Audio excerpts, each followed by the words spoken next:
Welcome to current affairs. दोस्तों, हाल ही में हमारे डिफेंस मिनिस्टर राजनाथ सिंह जी ने एक स्टेटमेंट दी कि इंडिया लाइन ऑफ कंट्रोल को क्रॉस करने के लिए रेडी है। ये स्टेटमेंट 26 जुलाई को दी गई, जब इंडिया कारगिल विजय दिवस की 24th एनिवर्सरी सेलिब्रेट कर रहा था। इंडिया ने पाकिस्तान को हराया था 1999 में कारगिल वॉर में। उसकी विक्ट्री पर 26 जुलाई के कारगिल विजय दिवस के अवसर पर उन्होंने ये स्टेटमेंट दी। यहाँ पर आप द इकोनॉमिक टाइम्स का आर्टिकल देख सकते हैं। India ready to cross LOC if need be, says Rajnath Singh on Kargil Vijay Diwas. और राजनाथ सिंह जी ने यह भी कहा कि देश के सम्मान और प्रतिष्ठा को बनाए रखने के लिए हम किसी भी हद तक जा सकते हैं। अगर इसमें LOC को क्रॉस करना भी शामिल है तो हम ऐसा भी करने के लिए रेडी है। और उन्होंने रशिया यूक्रेन वॉर का एग्जाम्पल देते हुए कहा कि वॉर 1 साल से ज्यादा समय से चल रही है क्योंकि सिविलियंस ने उनके सोल्जर्स को सपोर्ट किया है। इसलिए हमारे डिफेंस मिनिस्टर हमारे सिविलियंस को आग्रह कर रहे हैं कि आप लोग भी वॉर में जरूरत पड़ने पर, जब लाइन ऑफ कंट्रोल को क्रॉस करने की जरूरत पड़े, तो सोल्जर्स को सपोर्ट करने के लिए रेडी रहिए। तो दोस्तों, हम यहाँ पर काफी कुछ डिस्कस करेंगे, सो इस वीडियो को एंड तक जरूर देखिएगा। और आपने अभी तक हमारे चैनल को सब्सक्राइब नहीं किया है तो जरूर से सब्सक्राइब कर लीजिएगा, ताकि हमारे वीडियो की लेटेस्ट नोटिफिकेशन आप सभी को सबसे पहले मिल सके।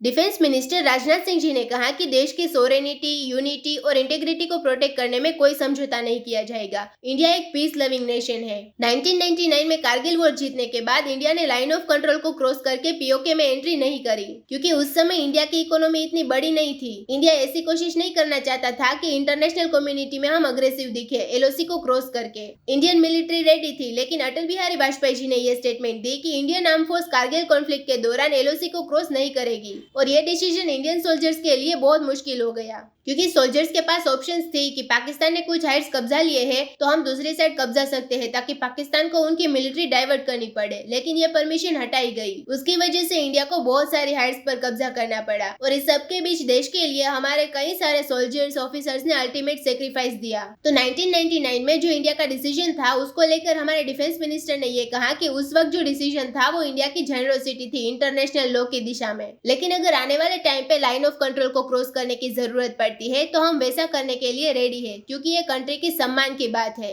और उन्होंने ये भी कहा कि जब भी वॉर की सिचुएशन बनी है तब हमारे सिविलियंस ने सोल्जर्स को सपोर्ट किया है।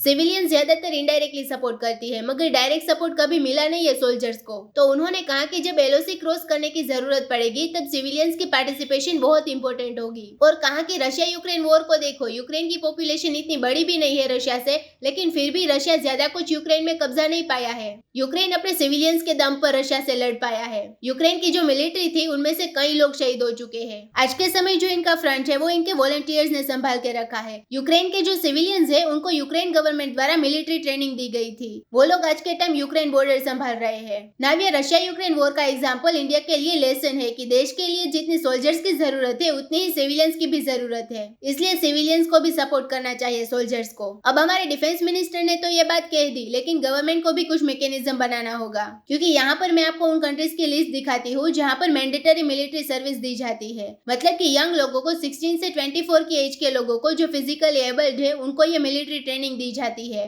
तो ये सिस्टम जिस कंट्रीज ने अलाउ कर दी है उनकी लिस्ट आप यहाँ पर देख सकते हैं। South Korea, Switzerland, Turkey, Iran, Russia, Ukraine. तो यूक्रेन के पास ये सिस्टम पहले से था, इसलिए यूक्रेन ने उनके सिविलियंस को प्रॉपर तरीके से ट्रेनिंग देकर कन्वर्ट कर दिया सोल्जर्स में। तो उनके सिविलियंस पहले से ही ट्रेंड हो चुके थे, इसलिए उनका ये बेनिफिट था। अब जब सिविलियंस चाहते हैं देश को प्रोटेक्ट करने में सोल्जर्स को सपोर्ट करने के लिए, लेकिन उसे पता ही नहीं होता कि वेपन्स कैसे यूज करना है, कैसे सामने वाले पर अटैक करे, तो वो कैसे लड़ पाएंगे एनिमी के सामने, क्योंकि उसके पास तो कोई ट्रेनिंग भी नहीं है। तो इसलिए इंडिया को यूक्रेन से सीखना चाहिए कि कल को अगर हमें LOC क्रॉस करने की जरूरत पड़ती है तो उस वक्त चाइना भी उनको अग्रेशन दिखाएगा और पाकिस्तान भी अटैक करेगा, तो उस वक्त हमें सिविलियन वॉलंटियर की आवश्यकता पड़ेगी। तो उसके लिए ट्रेनिंग बहुत इंपॉर्टेंट है सिविलियन के लिए, क्योंकि बिना ट्रेनिंग के वो कुछ नहीं कर पाएंगे। और पिछले कुछ सालों में इंडिया में इसके ऊपर बहुत चर्चा की गई है कि मिलिट्री ट्रेनिंग कंपलसरी करो यूथ के लिए। इंडिया में फ्रीडम है, डेमोक्रेसी है, तो लोगों के पास ऑप्शंस होने चाहिए कि वो मिलिट्री ट्रेनिंग करना चाहते हैं या नहीं। तो इसको लेकर बहुत ज्यादा बहस चल रही है।